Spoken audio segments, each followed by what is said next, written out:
Баршаңызға сәлем, сіздермен бірге Ақерке. Бүгін біз сіздермен өте дәмді әрі оңай тез жасалатын пончиктар жасайтын боламыз. Бір жасағаннан шығады.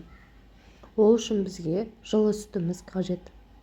Жылы сүтімізді ыдысқа құйып алғаннан кейін үстіне құмшекерімізді және де құрғақ ашытқымызды салатын боламыз. Құрғақ ашытқымыз егер сізде ұзақ көтерілетін болса, үшеуін араластырып 15-20 минутқа қойып қойсаңыз болады. Болмаса тез ашитын ашытқы болса, міндетті түрде тез жасай беруге болады. Міне жұмыртқамызды және де сары майымызды құятын боламыз. Сары майымызды ертіп аламыз. Барлығын араластырып, үстіне шетінен ұн қосып араластыратын боламыз. Ұнымызды қолмен араластырсаңыздар да болады, болмаса қолмен елесеңіздер де болады.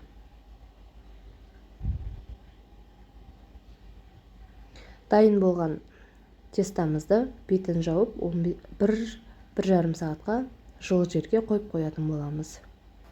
Мінекей ашыған тестамызды алып жаятын боламыз.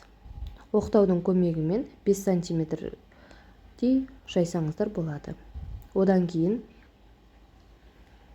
арнайы формамен болмаса мен сияқты бокалдың көмегімен осылай кесіп аламыз.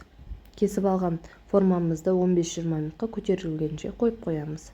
Одан кейін осылай ортасын оятын боламыз. Мен торттың насаткасы креміне жағатын насаткасымен кесіп жатырмын. Сіздер өздеріңіз білесіздер. Бар болса солай мен сияқты жасасаңыздар болады. Одан кейін қызып тұрған майымызға салып қуыратын боламыз. Бауырсақ сияқты дөңгелек түрінде де пісірсеңіздер болады.